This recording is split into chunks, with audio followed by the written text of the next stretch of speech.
Thank you for joining us for today's webinar, Breaking Down GDPR's 72-hour breach notification rule. This is part of our Countdown to GDPR webinar series. We'll be running a couple of different topics over the next couple of months as we count down the start of these regulations. We are using the GoToWebinar platform today, so if you have any questions, please type them into the panel on the right side of your screen. Today's webinar will be presented by James Rice, who is Greenlight's Vice President of Customer Solutions. And my name is Craig Abramson. I'm the Marketing Director, and I'll be handling the Q&A. We do have a couple of questions in already about receiving a copy of the on-demand version. Once we complete the webinar, we will send you a copy that you can share with your colleagues as well.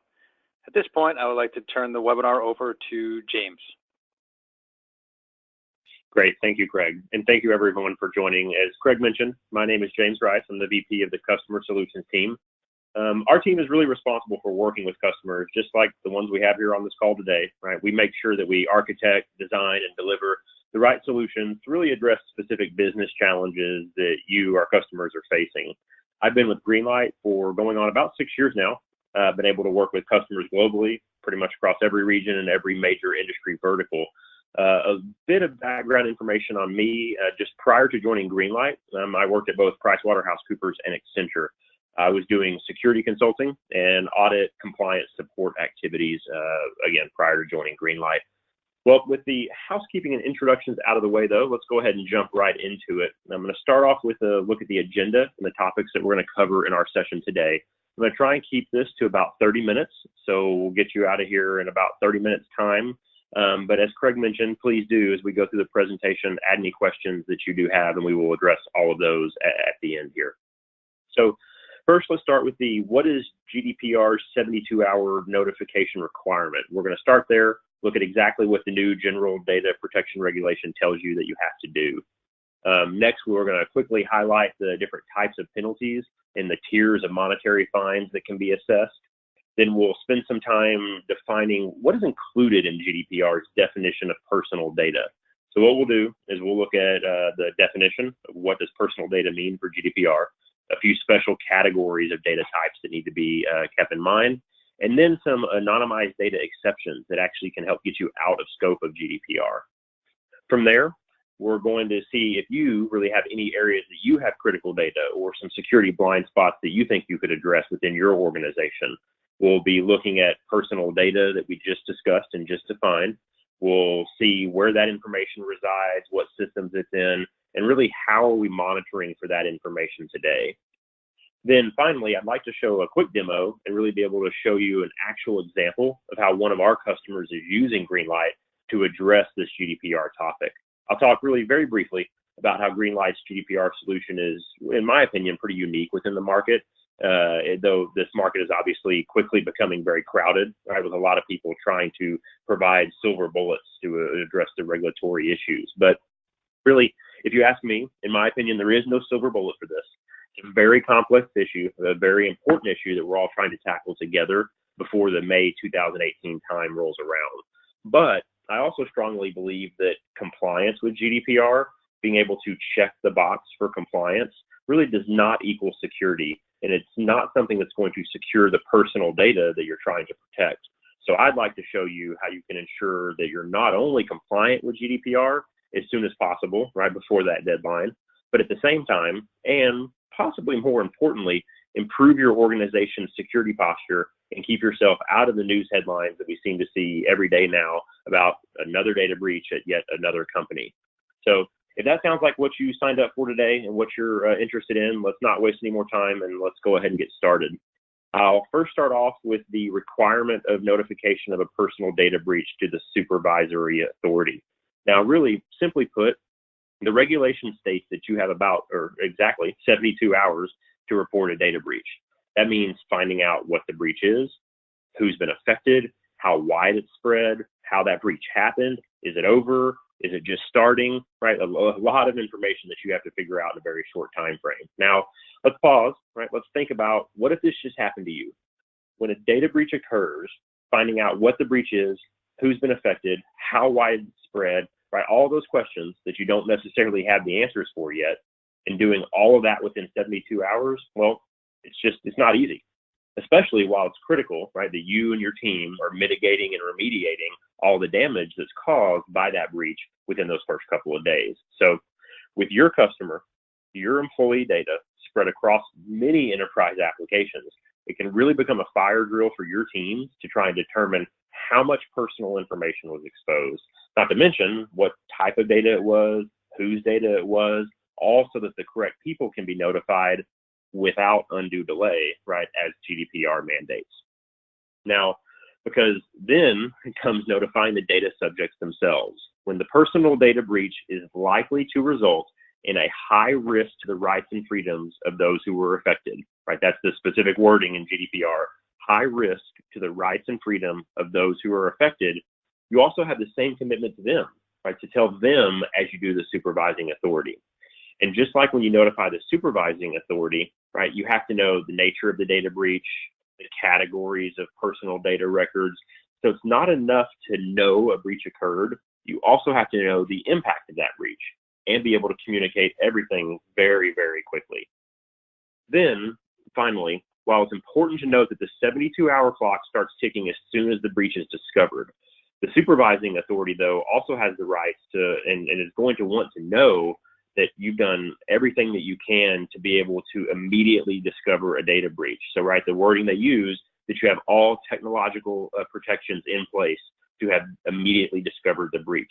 In other words, telling them 6, 9, or 12 months down the road that something happened that long ago, it's just not going to be acceptable anymore. So really, time is very much of the essence as we move forward with GDPR. Now, when we think about GDPR, let's first think about a couple of things. One, well, how long do we have? Well, we have 247 days from today before GDPR becomes enforceable on May 25th, 2018. Now, the fines and penalties you see here on the screen are what can be imposed. It really starts off with an uptick of your audit, so they can come in and require periodic data protection audits and really be an external auditor for you.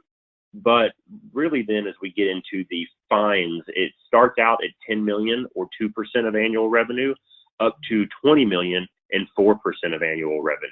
Now keep in mind, the 10 or 20 million is actually the minimum. So it's the higher of the two numbers. So if you're at the 20 million or 4% annual revenue, it's going to probably, for some of the larger companies, start to be a very, very big number when you take that 4% of annual revenue required. So what are information security teams up against, right? Information security and in general, organizations are really having to monitor a whole bunch of information today. And you can see here some of the examples on the screen, everything from corporate IP, where large organizations are interested in protecting their, maybe merger and acquisition data or industry specific IP that they want to keep in. If you're a retail customer, you may have personally identifiable and payment card information. If you are a life sciences or healthcare organization, you have protected health. As we get into really all organizations that have employees, contractors, and partners, it's the PII, personally identifiable data, their performance, their payroll, their salary, right? The list goes on and on and on. This is what information security teams are focused on today. And the good news is this is what Greenlight's focused on today. We monitor out of the box all of this different data types. However, GDPR really only cares about a subset of that information. It's all about personal data of EU citizens, right? So that's the first piece of it. It has to be an EU citizen. Second, doesn't matter if they're your customers, your employees, your contractors, or your partners. If they are a person that resides within the EU, it is their personal and sensitive information that is at risk and that is protected by GDPR. So let's dive into exactly what that means, because really personal data in the context of GDPR covers a much wider range of information than was in the previous directives from the EU. So that can include everything from social media posts, photographs, lifestyle preferences, transaction histories, and even just someone's IP address from a technology or online identifier perspective. So in other words, really, all personally identifiable information is personal data, but not all personal data is PII. So it's really broadening beyond what we here, at least in the US, have had around the notion of PII before, all of that's included, but there really is a lot more that goes along with it.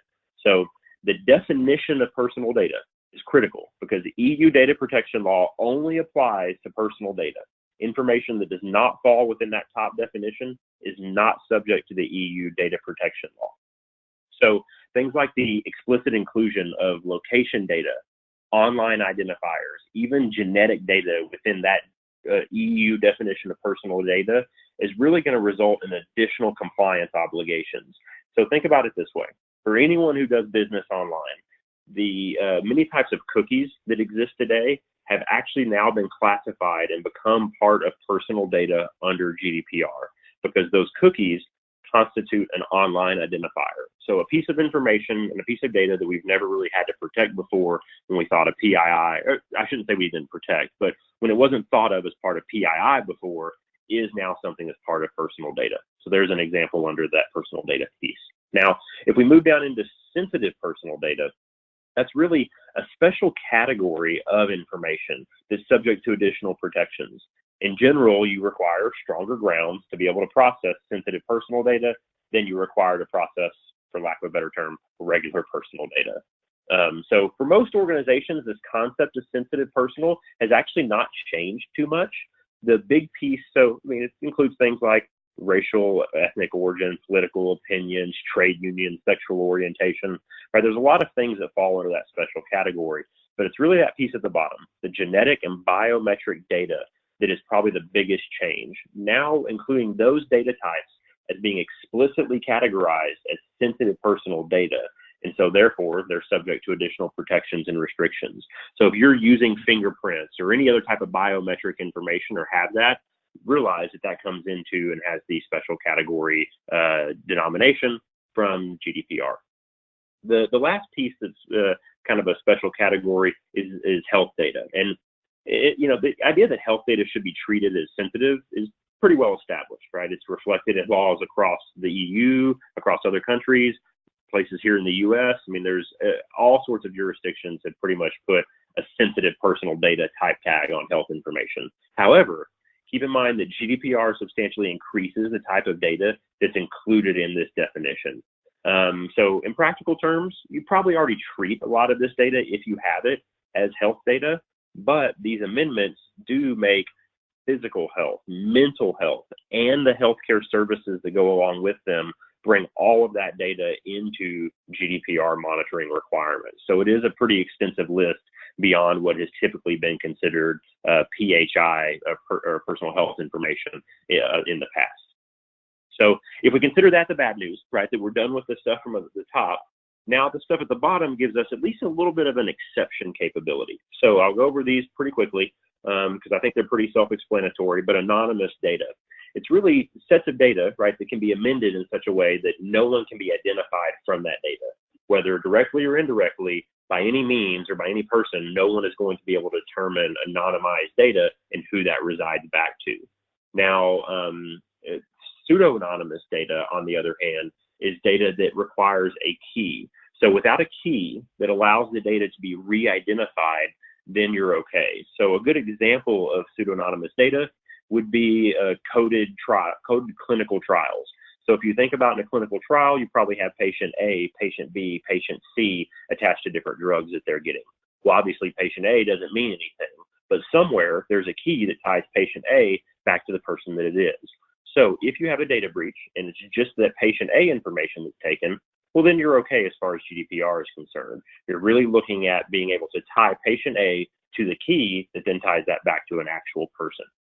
Now, keep in mind also that pseudo-anonymous data provides its own sort of advantages. It can actually satisfy GDPR's obligations of privacy by design and privacy by default.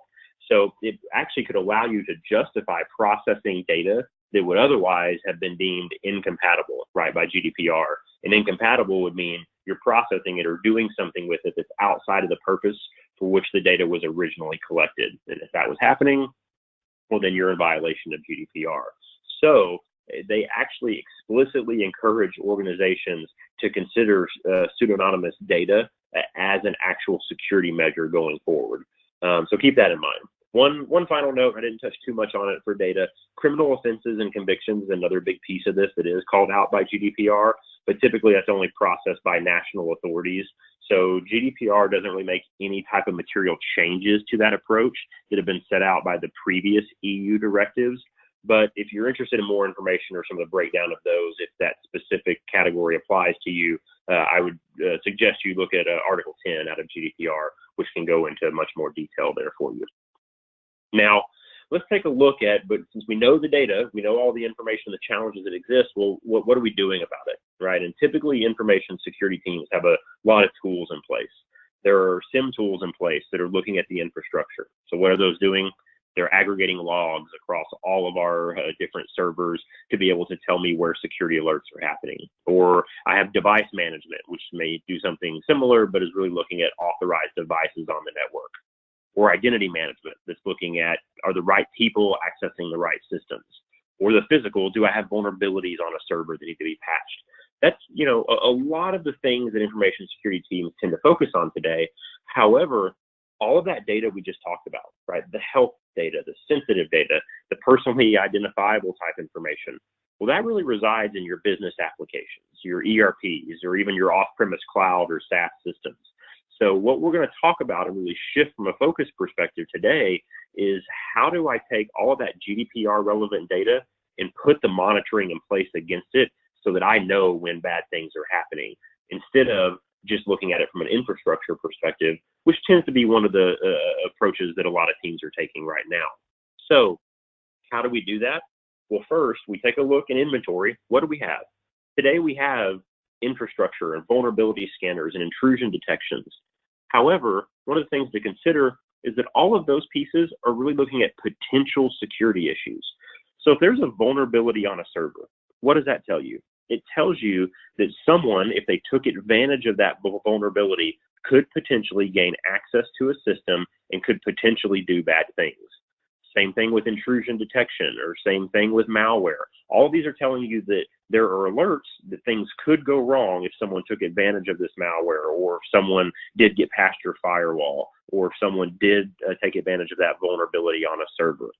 So what we're going to do is change the conversation a little bit today. From a green light perspective, we focus on the business impact and the actual activity that's going on.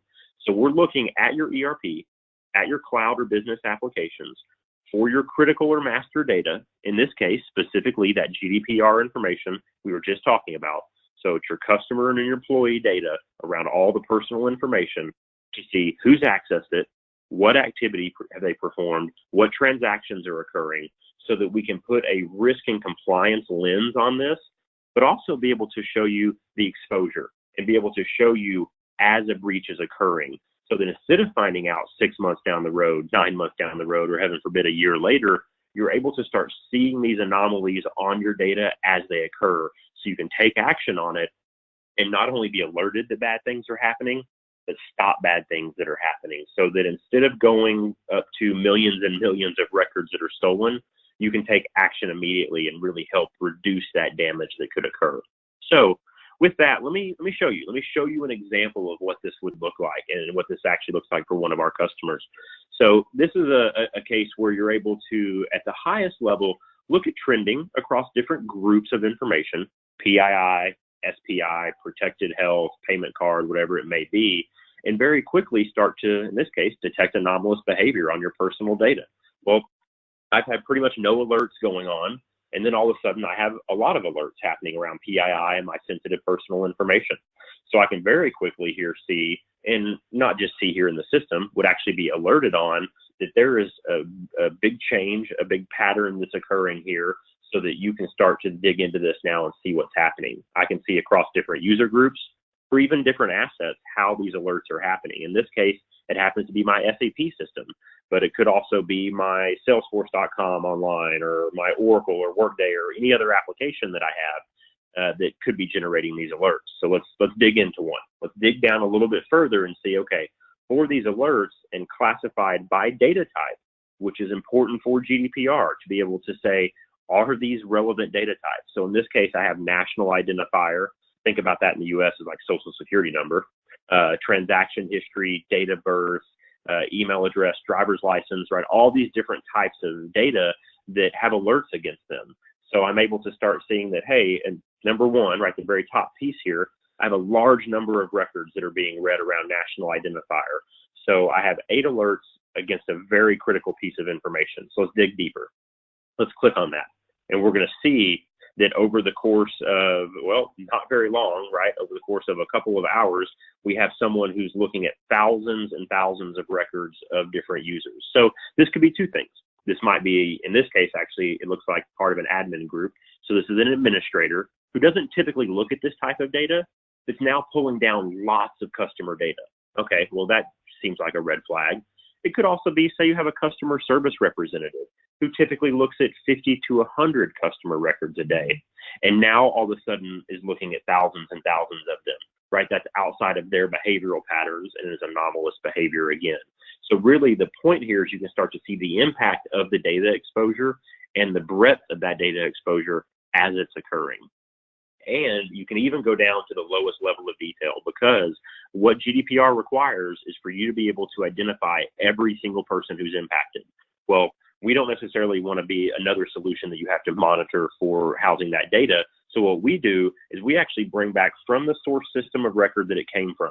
Where did it come from? In this case, a customer master table, and what rows were involved, so that you can very quickly export this information out of our system, compare it to your source system of record, and know every single customer who was affected. So now you can, within that 72 hours, really very quickly get to the root cause, know what's happening, and know who was impacted by that potential breach or data exposure.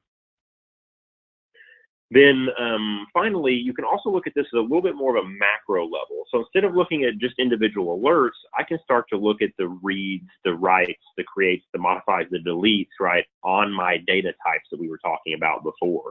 So in this case, I can look at national identifier, which is kind of spiked up here as the one that has the most activity on it. Or date of birth, or transaction history, or IP address. I can go through each one of these and see what's happening and trending across them. But what I can see here at the very top level is that I have an outlier. I had a pretty normal amount of read activity going on, and then a very big spike at the today in this case. So I can detect those outliers, detect the trends of potential data breaches as they're occurring. So really what we're doing there is shifting the focus from a potential security issue of having to chase down the fact that there's a vulnerability on a server, or having to chase down the fact that there's intrusion detection coming in against a certain network. While all of those are important, and you should definitely have those type of systems in place, it's also very important to be able to know, well, if someone took advantage of that vulnerability, or if someone did get in onto my network, what did they do in my ERP, cloud, or business applications? What access, activity, or transactions did they do on my critical GDPR data? That's going to help me address the 72-hour requirement very quickly and make sure not only that I can stay in compliance, but that I can also report this information should there be any issues. Now, let me give kind of a holistic example use case here to kind of round this picture out of what we were just talking about. Typically, you're getting these type of IT security alerts today. You're notified if there's malware on devices, or if there's vulnerabilities on a server. What Greenlight is really bringing to the mix are the green boxes above this. So we're able to look at the application security alerts, which is more of a technical security alert. In this case, I have a user, Jay Smith, who logged in from an unexpected IP address. Okay, but once they logged in, they started accessing customer and employee personal data. Okay, again, this is maybe that admin that doesn't normally look at customer or personal employee data. So there's a red flag, some anomalous behavior there. But I can also see that they're starting to extract large amounts of these records. So what does that mean to me, right? It means, well, in this case, I have a GDPR issue if it's EU citizen data, but I also have risks around things like customer data disclosure that need to be put in place. So the key concept here is that while we can focus in very, very quickly on that business activity monitoring and address the GDPR 72-hour requirements, there's also a bigger picture and a bigger story to this that can be addressed as well, which is really bringing in what I would call that business context. So it's bringing in the activity that's happening in your ERPs, clouds, or databases. So couple that now with all the stuff you already had around your SIMs and your firewalls and your mobile device management. If bring all of that together in a single pane of glass and are able to do security analytics against it, that's where I can start to look at threats and risks and controls. This is the type of solution holistically that Greenlight has put in place at a lot of companies we'd love to be able to talk about with you. However, what you can realize that coming from this is that there's a much bigger picture to GDPR. There's a whole conversation that should be had around all of the things that need to be done to support that regulation. However, in the meantime, you can almost think of it as insurance, because at the end of the day, the heart of the reason that GDPR exists is to protect personal data. And so if we really focus in on that data monitoring, that's where Greenlight comes into the picture, is that we can help protect your people's sensitive information and ensure you're not having those issues and violations come May 25th, 2018, once the regulation goes into effect. So I'm gonna turn this back over to Craig here very shortly, maybe just a couple of last closing comments of, if you haven't already, please, if you do have any questions, put them into the system there on the right of your screen so that we can address those. But maybe to kind of close before I pass it back over to Craig, in my opinion, and as I even said at the start, security is more than just checking a box for compliance. It really does require ongoing real-time data monitoring. That's how you're going to get to not just checking a box for compliance, but instead improving the security posture of your organization. And GDPR is just another reason that we could do very similar things. So whether it's due to an internal bad actor or a malicious external threat, doesn't really matter. Greenlight solutions really help you uncover what and how data was accessed so that you can close those security holes, so that you can comply with GDPR, and really so you can start avoiding those costly fines as well that go into effect starting May 25th, 2018, but also to keep you out of the news, right? No one wants to be that next one-word definition of failure, if you will, that shows up in the headlines and is the biggest data breach of the day, the week, the month, or the year. So we're really helping organizations make sure they're improving their security posture so that doesn't happen to them. So with that, I'll stop there. Craig, I'd like to turn it back over to you and see if we have any questions queued up from the audience. All right, thank you, James. Again, if you have any questions, please type them into the panel on the right side of your screen. We did have a couple of people come a little late who asked about receiving a link to the recorded version of this webinar, and we will send that once it's available. The first question that came in, how long do I have to communicate to the people whose data was breached? Yeah, very good question. So the 72-hour rule applies to the supervising authority.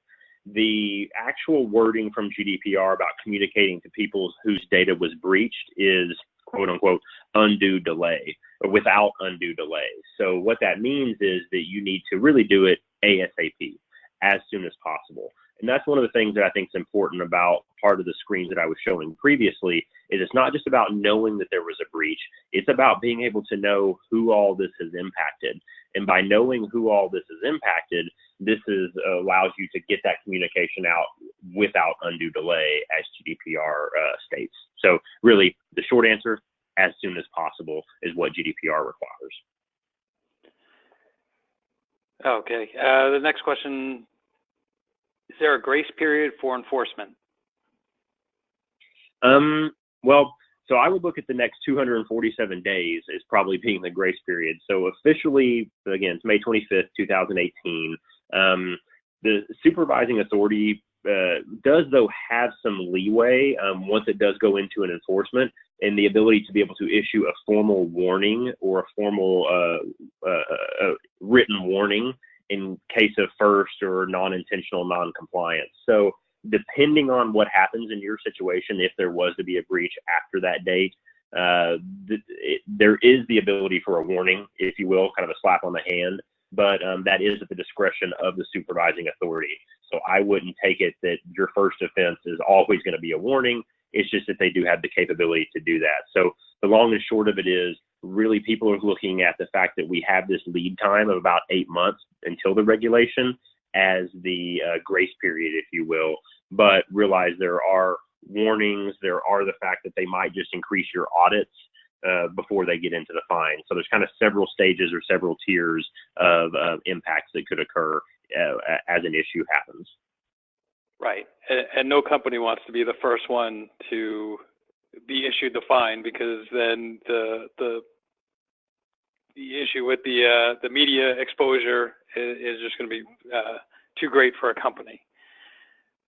The next question that came in: if we only have U.S. customers, do we have to worry about GDPR? Yes, that's a good question. For GDPR in particular, the short answer is no. GDPR is all about EU citizen data. So if you do not have EU citizen data for customers or employees or contractors or whatever it may be, then no, GDPR does not apply to you.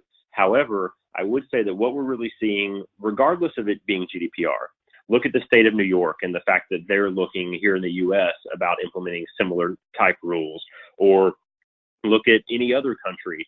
What it really points to is that here in the US, different states, even the federal government, are looking at this exact same topic. And maybe you don't have EU citizen data, but you have other country data.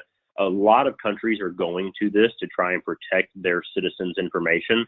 So really, I think it's a matter of time before it doesn't matter where the data resides, where the person resides, right? If they're in the EU or if they're here in the US or some other country, this same topic and this same conversation is going to apply. But for GDPR in particular, it is EU citizen data only. Oh, okay. Looks like we have two more questions that have come in. When you discuss application blind spots, how are my homegrown systems that have customer data covered by your solution? Oh yeah, so I talked about ERP, cloud, and business applications because really we integrate with those out of the box to be able to know, be it SAP or Oracle or any of the other examples that we had talked about.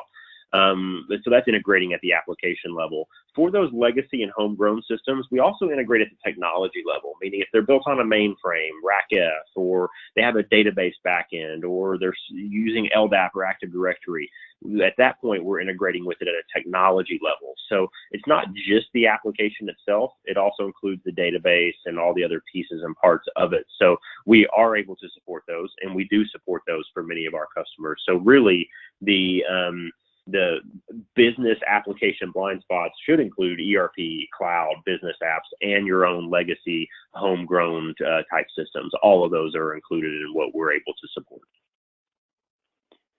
All right, it looks like this is our final question. If pseudonymous data is breached, are we okay, or can we still be fined under GDPR? Yeah, so the key on the pseudonymous data is that it's providing if that key is separate. So if we go back to that clinical trial example, you have patient A, and patient A is getting drug X. Okay, well, just having someone breach that information, as far as GDPR goes at least, is not a big deal. Now, if you're a clinical trial, then you have double blind issues you may want to consider. But that aside for a second, it's only if you have the key then that ties patient A back to who that person really is that's also breached. So the nice thing, I guess, if you will, about pseudonymous data is that it gives you an extra layer of protection, because it's not just that clinical trial data of matching patient A to drug X. They also have to get something else now that matches patient A to who it is to at least have a GDPR relevant issue. So the short answer is it depends, but it all depends on that key and whether or not that was included in the exposure. All right, thank you for all that information, James. As we mentioned before, this is part of our GDPR webinar series, and we'll be having a couple of more prior to the implementation date. We will also be sending you a link to the on-demand webinar, as we mentioned, and feel free to forward that to your colleagues. Just wanted to thank everyone for joining us today, and thank you, James, as well. Thank you.